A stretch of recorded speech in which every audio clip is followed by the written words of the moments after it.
Welcome to Moral Libertarian View, a podcast-style program where we discuss big ideas to see if they can contribute to more individual liberty and equal opportunity, values that are at the heart of the moral libertarian idea.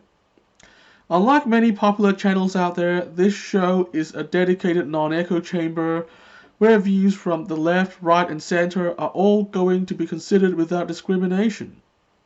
I hope you subscribe if you are interested. Today, I need to vent. I'm sorry, but this is an important message that I think more people need to hear. Let's start here. Andrew Yang is my favorite 2020 Democratic candidate, and Dave Rubin is a talk show host I regularly follow. About 2 weeks ago, Dave Rubin interviewed Andrew Yang on the Rubin Report, and they discussed some interesting and controversial issues, including identity politics, immigration, and abortion. Yang's position on abortion was particularly poorly received by many of Rubin's viewers, which was what made me do a response video where I outlined reasons why pro-life people can still justifiably support Andrew Yang, in the hope that pro-life people can at least give his ideas a chance despite the differences on this particular issue. The freedom dividend is a great idea and I want to help it along. Basically, I wanted to help Andrew out, and I also wanted to show it's okay in terms of conscience for pro-life people to support Andrew if they want to. Less than 20 hours later, I had lost 4 subscribers.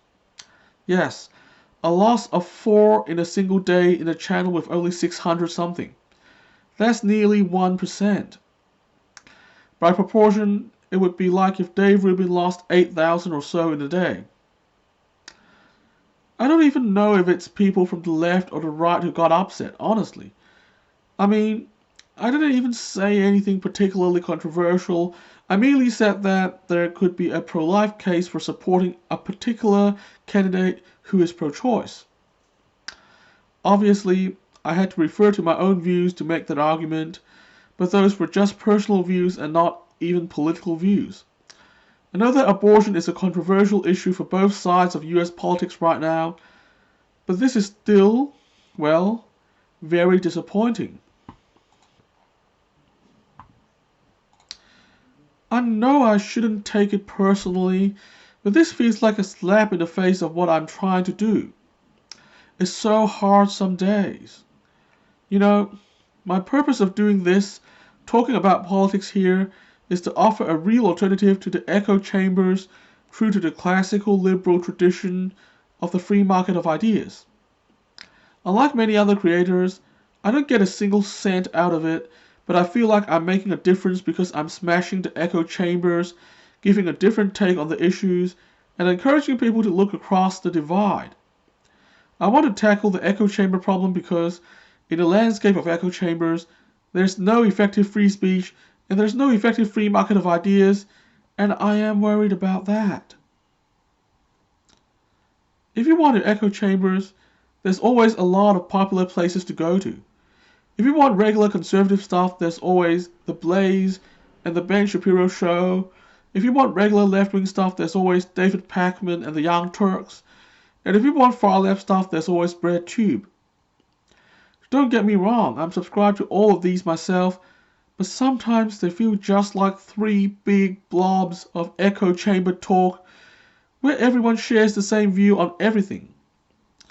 Most of the time, I don't even need to watch a single video to know what they will say, and I'm sick and tired of it. The point is, YouTube and perhaps the rest of social media is already a landscape of echo chambers everywhere, with audience capture causing creators to have to say the same things and stick to the same worldview all the time. For example, several weeks ago, a left-wing channel I follow had a listener dial in and ask how she could convince her single-issue pro-life friend to vote for a Democratic candidate. The answer was generally along the lines of, "No, you simply cannot," almost as if they are aliens from another world who cannot be talked to. I guess that's the answer that is expected in the echo chamber that is left world, as evident by the positive reaction. I guess the alternative answer I gave the other day would be too much heresy. Similarly, In right world, there would probably be another standard answer for the reverse of this question. The point is, I don't want to turn into one of those echo chamber people, and I don't think I can ever become like them either. I don't know how they do it, but for me, it would kill me inside to be that conforming. I guess that if someone doesn't appreciate my honesty, so be it.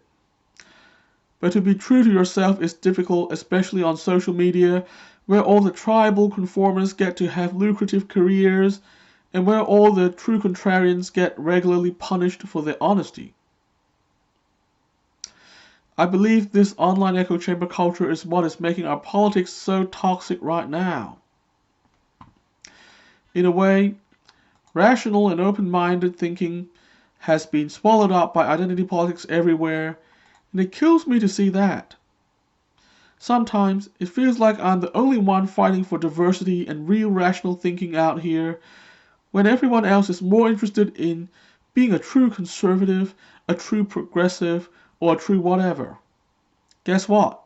I'm not a conventional progressive. I'm not a conventional conservative either, and I'm not a conventional libertarian either. I am who I am. I believe in the moral libertarian doctrine of equal moral agency, and I'm not going to cede any of that agency to peer pressure coming from anyone else. And if someone doesn't like what I have to say, that's fine. But mark my words, encouraging tribalism will only lead to the end of civilization as we know it. That's all for today. I'll be back next time to discuss another big idea. Subscribe if you want to follow our story. The transcripts are available on my website and my Medium profile. And remember to resist the hive mind and stay individualistic. The world depends on it.